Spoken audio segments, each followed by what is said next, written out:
Chapter 4. New Family. New Problems.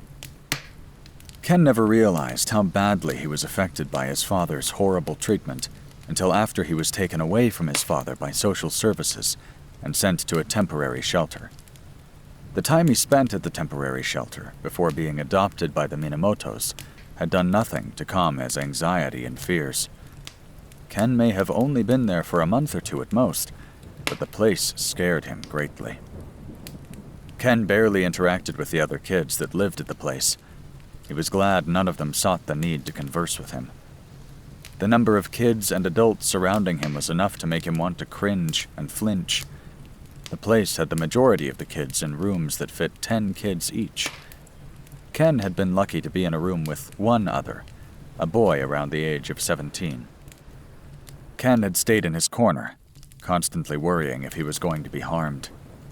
He had no access to a computer, so going to Stingmon and Felismon for protection had been impossible. Ken had not been happy about that, especially when he would be forced to attend therapy. It was unfortunate that his therapist had been a middle-aged man with neat, short blonde hair and hazel eyes. Ken had loathed being alone with the man as he tried to get him to open up and finally begin to heal. Just thinking about the older man made Ken wish the gates to the digital world were open. The gates had, unexpectedly, closed while he was stuck at the shelter. Ken found himself glancing nervously around as his adoptive parents drove down the busy street of Minato. It would be another 15 minutes before they reached the building that his new therapist worked at.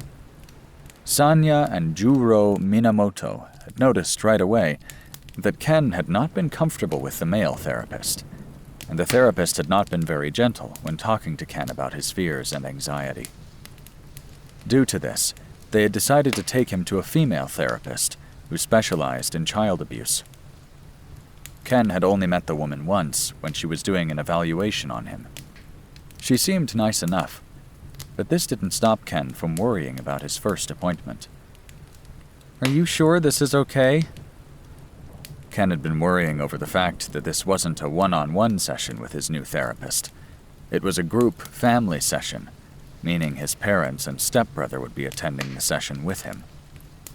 Ken felt guilty that his parents had to take the day off from work and that his stepbrother had to skip practice to attend a 2-hour session with him. Upon hearing his nervous inquiry, the two adults gazed at each other in uncertainty. They had been trying to reassure Ken for the past 3 days now, but nothing they said seemed to ease his anxiety. Next to him, Takumi Tanbara paused in his rambling about the latest Dragon Quest game that had just come out. The elder, sensing Ken's anxiety, had been filling the air with about anything that popped into his mind, everything from the latest game to the final score on TV on the sports channel, in hopes of distracting his younger brother from his fears.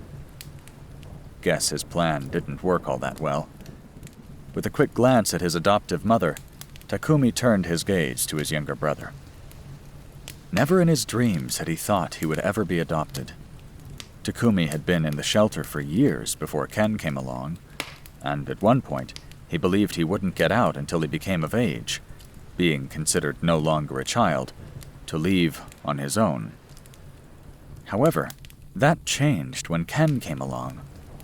The boy had been assigned to be in his room. Takumi had noticed right away how scared and nervous he was. Takumi had seen the bruises and bandages on Ken's body and arms. It didn't take a genius to figure out that the poor kid had been abused. The night terrors and gossips from the nurses confirmed what he suspected. While at the shelter, Ken would be withdrawn and would constantly look over his shoulder. It was as if he was afraid that someone was going to harm him again. That had really struck a chord within him. Takumi had once had a younger sibling before she got killed in a car accident, along with his parents. When he saw Ken, however, Takumi felt the long-buried need to comfort the younger, to protect him. It had been subtle at first, and only grew in its intensity after Ken awakened from a nightmare the first night he was there. It had been hard getting Ken to trust him enough to comfort him. But once he did, the two of them grew close. It was like nothing could separate them. "Hey!"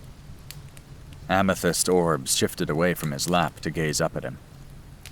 Takumi placed a comforting hand on Ken's knee that had been jumping slightly in his anxiety. Ken stiffened a little at the contact before relaxing. "There's nothing to be afraid of." Takumi tucked a blue strand behind Ken's ear. "Everything is going to be just fine." Ken bit his lip in uncertainty. "But what about your practice, Oni-san?" Amber orbs softened. Of course, his younger brother would be worried about that. It was so like him. "Sensei would understand," Takumi said reassuringly as he attempted to still Ken's knee. "Besides, you are more important." A flicker of shock appeared within those amethyst-colored orbs. Takumi watched silently as amethyst-colored orbs flickered to the two adults that had been rather quiet throughout the entire conversation. "Ken, dear, if we have to go all the way to Minato to see this therapist, then so be it." The Russian-Japanese woman smiled at the two in reassurance. "We just want you to feel safe again." "She's right," Jero said as he stared at the road in front of him. "We would do anything for you." Ken let out a long sigh, feeling somewhat better. Takumi smiled as he hugged his brother, giving whatever comfort he could from the action. Sanya and Juro gave each other a small smile.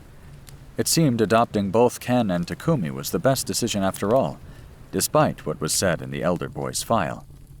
Takumi was what Ken needed to fully heal, given time.